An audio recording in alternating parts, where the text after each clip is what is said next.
Oh my gosh, I barely made it on time to my own live. I barely just sat down and I didn't get to see that Joanne, Catherine, Rhonda, Debbie, Terry, Debbie, were you here twice? Debbie, that you're here. Good morning, and good afternoon, and good hello to everybody. It is Monday. Can you hear me? Because I'm using this. Never know. But I poured a very, very tall glass of coffee in my San Francisco mug. Good morning, Heather. Mm, I have had my breakfast. Sorry. And I had my chia seeds, water, and lemon with Chewy, my kitty, Stella Chewy. Good morning, Bonnie. You made it. I can't believe it's Monday already. And I always giggle, hi, Noelle, to say that Catherine is already on Tuesday. And I always say, oh, living in the future, is she? And I had a very crazy weekend, meaning, oh, Humble Crumbles here. And Julie, oh my gosh, I'm going 30 minutes because after this, I'm going to go see Julie Jordan Scott on her live. So it's at 9:30 after this. So anyway, I got to see Julie Jordan Scott on Friday. That was unreal and unbelievable. And I think we're both going to share a little video. We didn't video hardly at all because we were so into the visit. And I think that's how life should really be. I mean, I know I'm a content creator and I film and I do a lot of filming, but when I'm in moments with people, I really like to be in those moments. I typically put my phone to the side and Mike is here. My goodness, it's a super cool crew. Happy Monday, everyone, again. And anyway, I was talking about Julie Jordan Scott and how we had a really, really, I will say nourishing, that's my favorite word these days, a nourishing visit with each other. And it was as if I had known her my whole entire life. And I feel like that's so common here with us creators is that we tend to be like-minded, and then we are often not all of us, definitely not all of us, and I'm going to say Julie Jordan Scott is not, I don't think she's an introvert. But but a lot of us are introverts and we are very much in our own worlds, and we get to know each other on here and we find out that we're so alike, and it's so beautiful how you can find your people actually on social media. I guess YouTube would be called a social media platform that you can find friends. And it's real, it's true. It's not okay. So I'm laughing because Julie says sometimes she's introverted, but really I could tell she is very outgoing and very warm and easy to talk to. And sometimes when you're shy and introverted like me, if you have a more extroverted person that you're one-on-one with, it really brings a lot out in you. It's a good combination. This is Bonnie. She is a beautiful soul that started watching, I think, my channel because of Corinne, our friend Corinne Cunningham, and she's a subscriber and she doesn't have a channel. She's one of my rare people that watch that doesn't have a channel, and I feel like we have become friends because we communicate so much in the comments, and nourishing is a good word. Oh, there's so much nourishment in so many ways. I'm convivial. Yes. Thank you for all the kind words, Tracy. Julie also taught me that new word, convivial. And she said that she's convivial and I'm convivial. And it's, gosh, let me try to think if I remember, just sort of like a hospitable person, a warm person, an easy person to be around. And that is convivial. Okay. Let's see. I worked on the garden this weekend so much. I can't even believe how much I worked. I'm trying to keep up with comments, but also tell my stories. I got this idea. I was sitting in the backyard and I was looking at my yard, and I have this awful, ugly, horrible 60-foot block wall. And there's a story behind it. And there's also a video behind it. We lost our wall in a very bad rainstorm. We're elevated, so it's a retaining wall, a block retaining wall, and we had a wood fence on top of that. We had a big storm, and we were sitting by the fire one Saturday or Sunday afternoon, and we heard this most horrid sound you've ever heard, and we're like, what is happening? And we went in the backyard, and our block wall had fallen into the busy street behind us, and the mud started to slide down, and we lost part of our backyard and our block wall, and blah blah blah. Long story short, the city made us build a ginormous block wall and hire an engineer and spend so much money to build this ugly wall. My nose is running, and this is all I have. Good morning, Paula. Okay, so we had to build this ugly, very expensive block wall, and it took my spirit away as far as gardening, because at the time I had a garden. Diane is here too. I had a garden, and I had an above ground pool. And then think of this. Your whole wall and fence goes down, and you live on a busy street. So then it's like, hey, everybody, this is me on stage in my backyard, because we're all so elevated. I didn't want to swim anymore. I didn't want to garden anymore. And I was upset for many years about it. Sadly, I'm over it now. And I have come to the point where I can take control.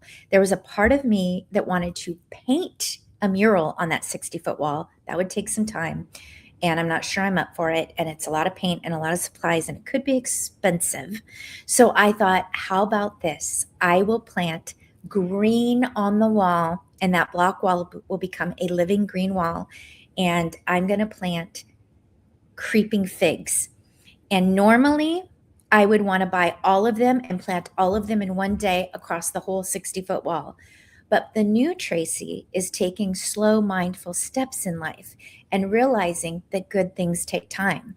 So I bought 4 creeping figs, and I worked on a small corner of the yard, and I still feel like this whole arm and hand is injured to a degree of I had to take Motrin and Tylenol, and it hurts. And today it feels better. But I'm so excited to watch my wall become not so ugly. And I'm building a planter out in front of it with all just beautiful plants I can put in there and whimsical, fun things. I already have my mirrored mannequin out there. And it's just going to be fun to slowly create and share, and also build my vegetable garden, which will then be good for Whole Foods. Okay.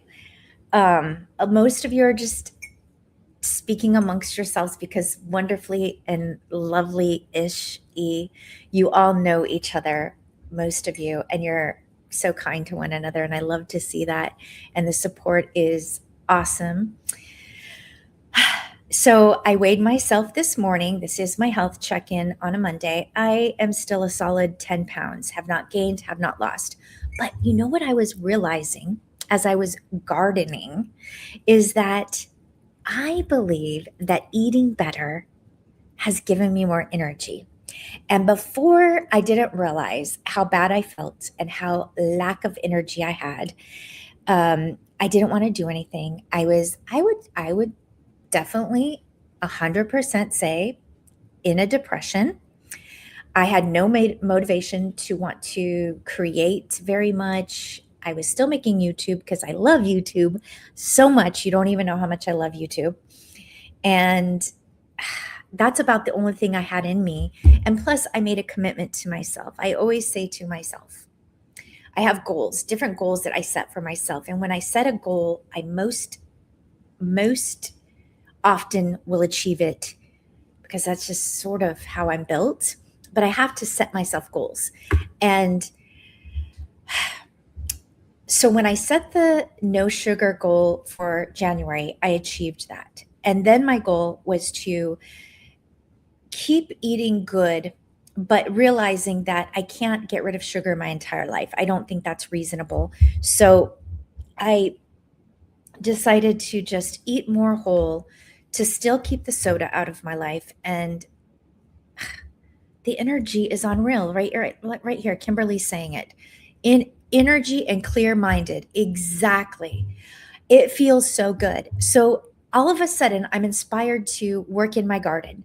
To literally, I had a tiny little, I don't even know what it's called, pick hoe, and I am chipping out grass to create a planter. That is why this hand is sore and stuff.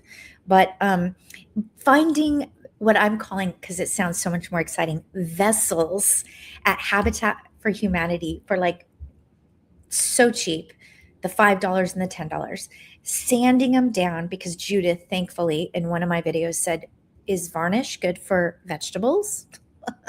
She didn't say it that way, but it got me thinking like, oh, I'm planting vegetables in this varnished piece of furniture. So I got my hand sander, sanded it down on Saturday, and then painted it the sage green that I also got for Habitat from Humanity. It's a beautiful green. We have these little benches that are footstools that Papa Bear made next door with RJ, our daughter, because she wanted to tinker with wood with Papa. So she said one day, Papa, can we build something? And he always has scrap wood. So they built little tiny footstools. So when we sit in our chairs back there, we can put our feet up. Well, they were all scrap wood, mismatched wood. So I painted them all the sage green also yesterday. I was on fire yesterday. But because I did not go grocery shopping and I didn't plan my meals for the week. You can't do it all. You really cannot do it all. But I did the fun part. I was in my garden outside in the sun and moving around. Oh goodness. Everyone's still saying hello. The sage green literally is gorgeous. I really got lucky that Habitat for Humanity had that exact color. Ugh, I love it. It's very earthy and beautiful and also vintage. There's something vintage about it. So here's Terry. She's on the same journey as me this year. A transfer, we're what can I say? Transforming. We're transforming. So Terry says she gained a pound this week, but I had a big loss last week and my total loss is 11.6. So I'm still thrilled and I'm thrilled too. 6 weeks, 11.6 is awesome. When I was talking the other day, I said 2 pounds a month. I have 10 months left. That is 20 pounds. It's slow, it's doable, and when you do it slow, they always say you keep it off longer. Green, Paula, is one of my favorite colors. I love red. Can you tell? This thing gets blurry, but I have this little, it's all blurry up here. I don't know why. I love red. I love green. That's Christmas, but I love pink and green together. I love orange. I love yellow because it's the color of joy. Orange, I used to hate, but I love it now. It's a very creative color. It's very like energizing. So let's see what Bonnie is saying. You're exhausting me just listening. So empowering to see. I know I exhaust myself, to be honest. I do. But I have the energy now. So, Paula, how are you doing? I tried eating sweets in moderation and have already failed miserably. Off the sweet poison again. I know, isn't it crazy? I started with those 2 heart-shaped cookies from Bible study that Jeannie made us. They were so cute and so beautiful. And that was my first taste of sugar. So it was maybe like the whole month of January, no sugar, and like a week into February. And then after that, we had a rainy day, and I thought, I want to make chocolate chip cookies.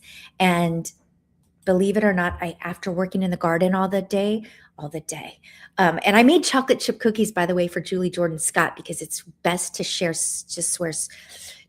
sweets with friends. I need to calm down. I need to slow down. But I had still cookie dough left. So after I was working in the garden for hours, I came in and I just wanted to eat a spoonful of cookie dough, and I couldn't find it. I'm like, where's the cookie dough? And Dylan said, I ate it all. So that was good. There was no cookie dough to be eaten. That was good. I didn't need any, because what I'm trying to say, Paula, is I think I have a problem with sugar too. Like, I let a little bit in, but I want more. But I'm still trying to find that balance of, like, on a rainy day, you want to make banana bread, you want to make cookies, you want to celebrate with friends, like on a birthday, a slice of cake. Like, where's the balance? I want balance. And I also burnt the cookies, and Julie ate them anyway. But I could barely taste they were burnt because I was so having such a good time, honestly.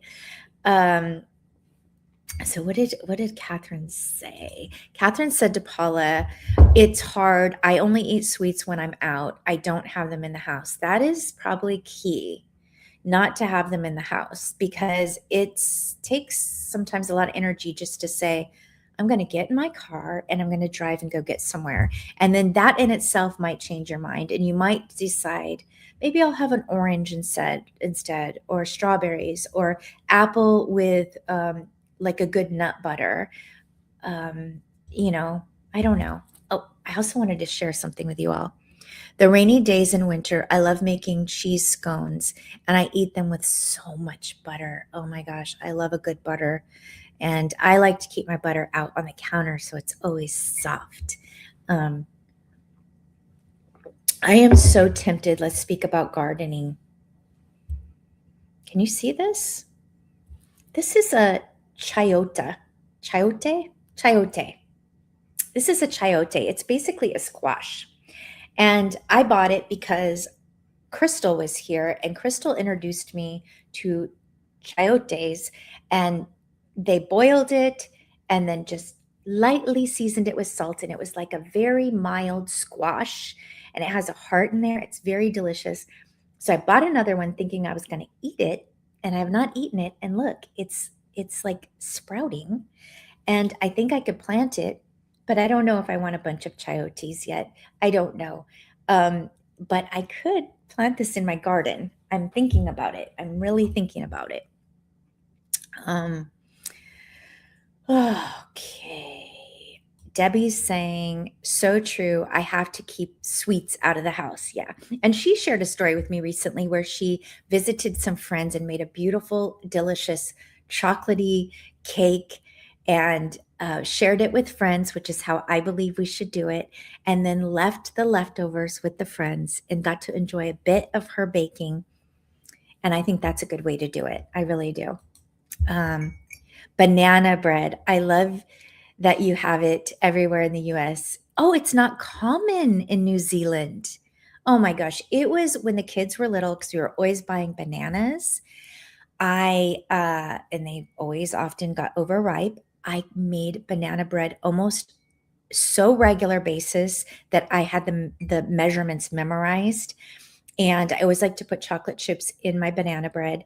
But Susan on here, who also has a channel, told me that she makes an amazing banana bread that is sugar free. I can't even believe it. I can't. And she puts sugar free chocolate chips in it. I'm curious. I'm interested. Um, so Bonnie is waiting on bananas to go black so I can make banana cake with spiced rum glaze and spiced pecans. Oh my word. That sounds heavenly. Oh gosh, I love food. I love food. I love food. I really do. I love all kinds of food. It could be junk food, it could be sugar food, it could be good food for you. I just am a lover of food and coffee. Mm. So 19, I have about 10 minutes left on here. I don't know what your week looks like. So, because so many of you, not all of you, are creators. Debbie and oh my gosh, I'm losing my track. Bonnie and Debbie, they have beautiful lives outside of creating YouTube. And I know that my friend Debbie, I've also met. Debbie here is from Texas, and she was driving through California, and she came for a visit, and that was wonderful. That was last year. And she loves to read and journal and write, and she collects these gorgeous pens that she writes with. And so there are other things that other people do besides create YouTube videos. And sometimes I think, if I weren't making YouTube videos, I could do so much of the other things. But here I am making YouTube videos. Molly Ann, I watched your miniature video this morning, and I love all your miniature little tiny things. It always makes me want to shrink myself down and live in those houses. So I finally got to watch that video. I also watched two of Rhonda's videos this morning. I'm trying to catch up on my videos because I was so busy this weekend in the yard. I didn't watch a lot of YouTube.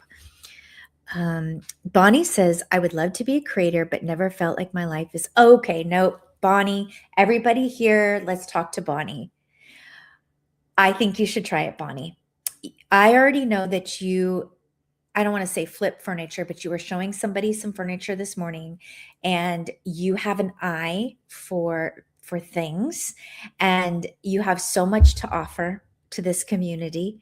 And if you're willing, I think you should try it. Here we go.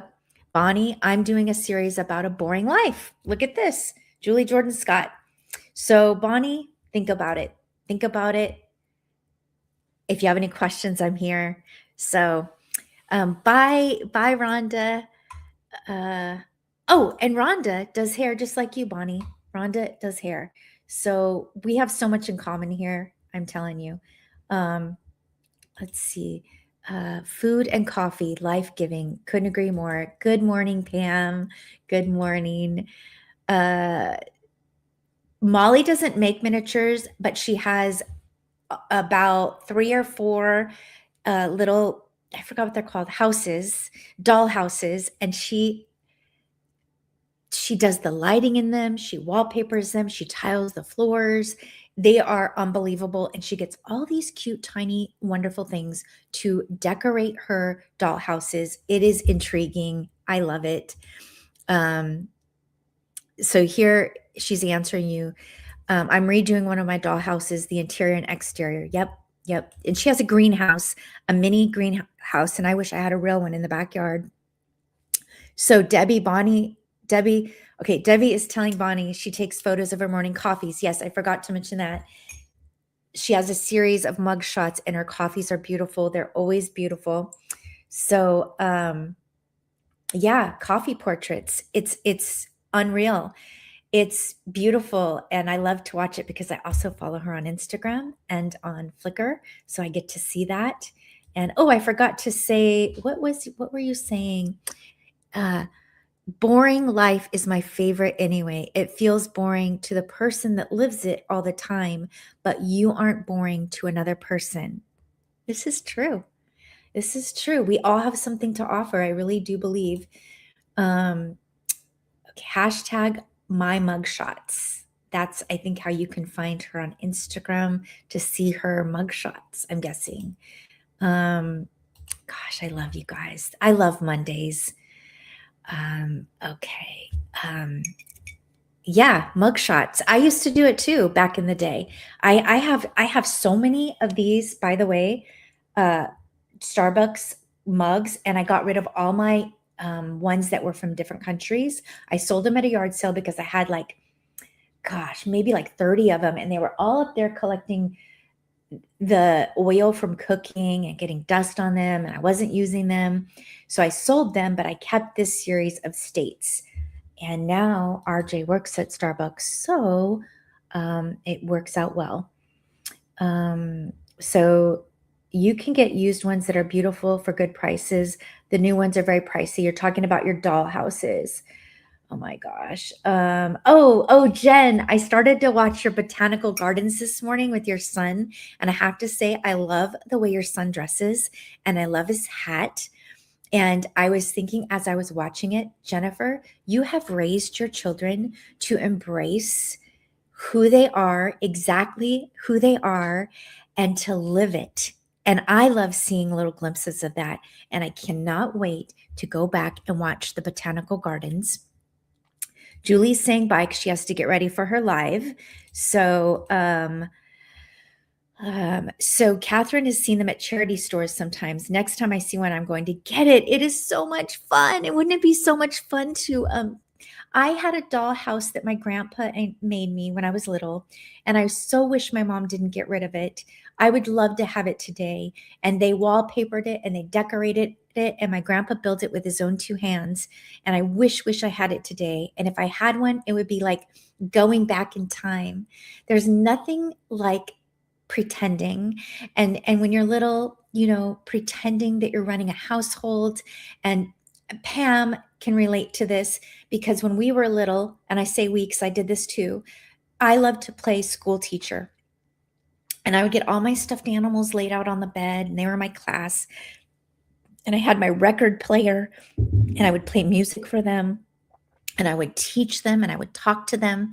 And I always say we should not lose our childlike spirits because they keep us curious, they keep us magical, and they keep us not so cynical of the world. And this world can be very hard to live in. Don't you agree?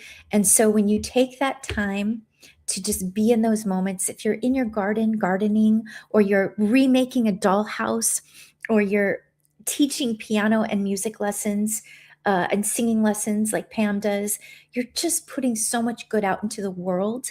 And we need that. We need that more than ever these days.